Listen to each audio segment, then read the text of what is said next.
I've just missed a phone call from a gentleman. So what happens a lot in our industry, we're basically at capacity, we're running at capacity. So for instance, we fit a boiler, say for instance, I'll scare in the truth a little bit here because I don't want the person working out who it is. So say we come out to do a specific job, and we do that specific job. Boiler installation takes us 2 days, done and dusted, boiler's fine, finished, right? We give a 10-year, 8-year, 7-year, whatever guarantee on that boiler, anything that says Worcester Bosch on it. Customer rings up, middle of winter, are you okay? Yeah, boiler's broken. Right, I've got no heating or hot water. Like, when can you come? Well, with nobody available, so this might be on a Friday, with nobody available till Monday, well, that's not good enough for me, I need it sorted now. You've only just fit this boiler. So like, yeah, I get that, but with nobody can do it. So they'll pressurise you into doing it and put more workload onto your workload.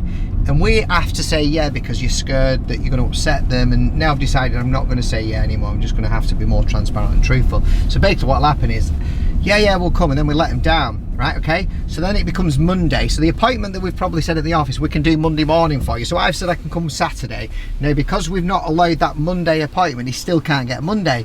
So he'll say, all right, okay, then I'll have Monday. But he never confirmed Monday because he bullied us into the fact that we should have been there on the Saturday, but we did it because we was at capacity and we thought we might be able to do it, but the job's overrun, so we couldn't get it. Because after most of the time, if you go even get there at 6 o'clock, most people will go out on a Saturday. Just an example, this, by the way.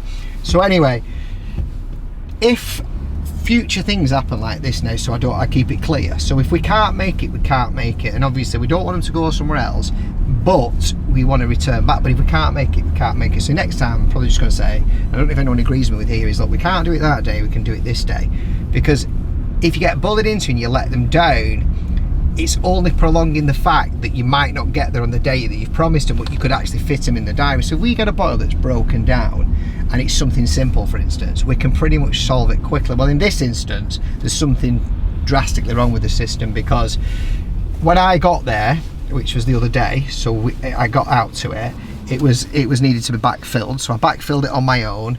Massive airlocks everywhere, pumps sound like it had burnt out, rung the engineer who fitted it, spoke to the customer said, oh, you know, someone's been away for a month, they can't get into the property.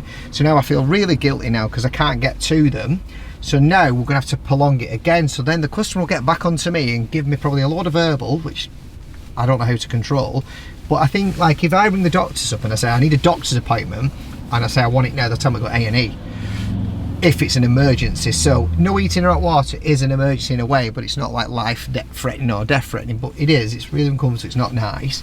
So if we say to a customer that we'll be, and we can't get there on the Friday, we'll try Saturday, we can't get Friday, we'll definitely Monday, and they say it's not good enough, I'm going to stick to the fact that, right, we'll have to do Monday then, because if we let you down on the Saturday, because all it does, it puts anxiety on the team, it upsets the customer, and we're not really sorting the problem out. So I've gone out saying it's a big job, we've squawsed him in for today. Today's not happened because things have happened, so now it's going to be next week. Now if I'd have just said what I originally wanted to do, we'll do it on the Monday, he won't be upset, because I would have talked him round. So I suppose a bit of this is for the engineers who are out there doing it. Look, best thing you can do is, I mean, you might do it, I'm probably just a bit of a yes man me, you say we can't do it and that's the earliest date, and just stick to that earliest date. Because every time you try to do something out of the box, and if you can't make it, especially now when it's dead busy, it just looks really bad on you. Customers are annoyed, so I suppose it's better to be them to be a little bit annoyed because you can't get there. But I think a lot of the time what customers don't understand is that when we go out and we look at something, we've put them a boiler in, it's not the boiler, but it turns out there's nothing wrong with boiler, it's the system.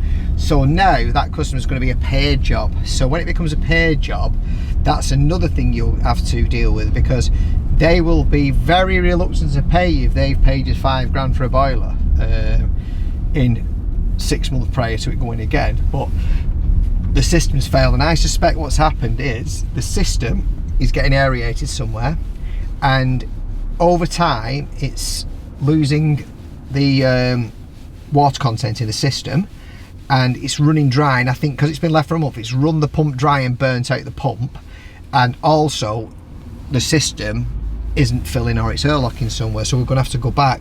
Any engineer knows out there, it's a big house, we're going to have to backfill it, get it all going again, take the pump to bits before we do that, check that the pump's working. If it's not the pump, we'll put them a new pump in, and then again we'll probably get that argument as you fit this, or So I think the best way of moving forward, the reason why I made this video is because of my frustration, is that I'm upsetting people by saying I can't get them, but when I try to get them and I don't make it, I'd be better off just letting them wait for the original appointment. So from now on, I think what we will do, just to be clear, is look, if we can't make it, we can't make it. If you're a home care customer or something like that, I understand you're paying for a service, but I think we do our best, and usually our best is good enough, and we've got a fantastic reputation of how we do things and what we get done. But I think over the last couple of months, I've been pressured into situations over the phone off the girls for customers saying, we need you now, and we can't physically get there. So like my mechanic, I've got 2 of them that use 2 different garages, fantastic lads. They'll say to me, Mick, when can you do it? We'll do our best. And if they say it's a week, I'm really pissed off because our van's off for a week, but it's a week, because I understand, so I need to stop doing it because it's negative.